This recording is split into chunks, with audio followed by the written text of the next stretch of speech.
We're now joined by Jimmie Johnson, driver of the number 48 Lowe's Chevrolet, who will start third in Sunday Subway Fresh Fit 500. Obviously, Jimmie, a very busy week for you, but a great start to the weekend coming here and qualifying third. Talk a little bit about your lap. Yeah, I'm just really pleased. We've been working in the right areas, and granted, there's still a race to run here, but what we saw today, we know that our downforce stuff is close and it's good, and that's all we can really ask for. So, Daytona, plate racing, different animals, we all know. But here, we had a very good showing from the first lap on track, qualified well. And, I'm running the nationwide race to try to get some more reps around here to sort this place out. But I think a combination between the new car and the new tire is playing into the 48's hands a little bit. And we seem to be closer than we were here last time. So, I'll certainly have fun in that 5 car tomorrow. But the big focus has been trying to get right in the Cup car. So when we come back in the fall, we can race here like we need to. All right, we'll go ahead and open it up for questions. Okay, we'll start back here with Mark. Jimmie, you were Mark's teammate for a while. What is it about this guy that keeps peeling off poles? Well, he's not afraid to stand on the gas, for starters. I just deeply admire him and his passion for the sport. He's tried to walk away a few times. I think we had a farewell tour for him one year, and he couldn't do it. He came back. He just loves driving his team, loves driving his car, and is an inspiration to any team he works for. He walk into a room and everybody has been having a bad day, and Mark will bring the spirit up, and then also get in the car and tell you how to make it faster. So I really enjoyed my time working with him, and I know he's a big asset to MWR, and today he showed it once again. All right, we'll go up to Reed, Caravello, Stan, and then Hembry. Reed Spencer with NASCAR Wire Service. Do you know what the issue was with the laser platform and why TAC took so long? I don't, but I noticed that we were one of quite a few over there dealing with it. So it's really different now because the machine runs its course, and I got there so late, so I don't know what happened, but everybody stands around waiting, and the lasers are doing what they do, and you get a pass or go. So evidently we got a couple no's to start, and then it was right.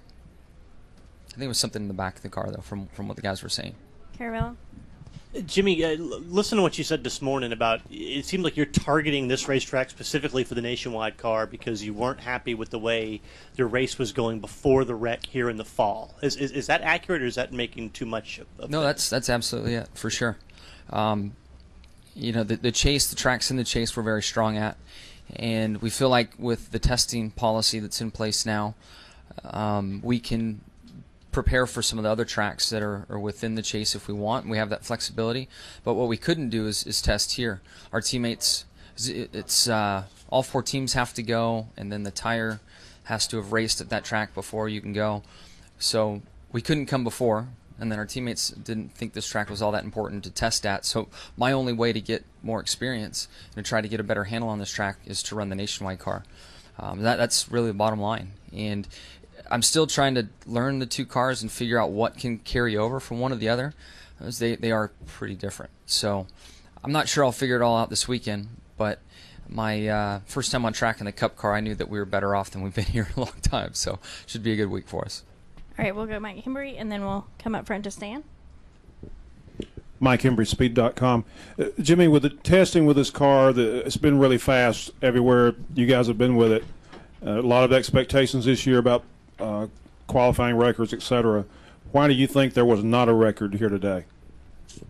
Did we go faster than the pole last time?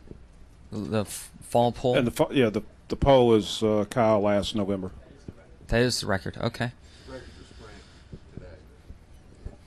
Yeah, I don't know. I expected it to fall. I thought maybe when the track was brand new is when that record stood, and I had a good comeback for you on that front. But I don't know, to be honest. All right, we're going to end up front here with Stan.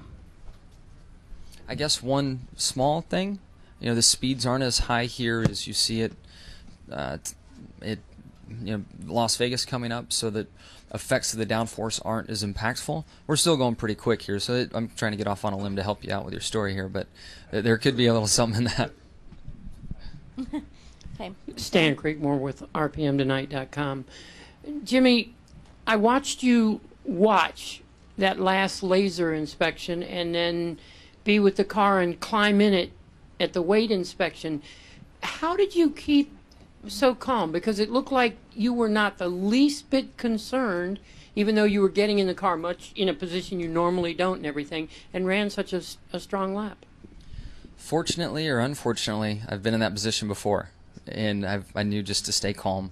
And you've got that long push down pit road so I can get all of my gear on. And I also knew, I don't know if you saw, I asked how many cars before we were on the clock. So I had 2 to 3 cars and 6 to 8 minutes plus the 5-minute clock. So being in that position in the past helped me ask the right questions, manage it in my mind, and just get in and take my time. And we do have some new guys on the car, and Ron was communicating these things as well to the guys we were pushing down, because they were kind of panicked. And Ron stepped in and said, "Hey guys, we're not even on the clock yet. Just slow down and get it right."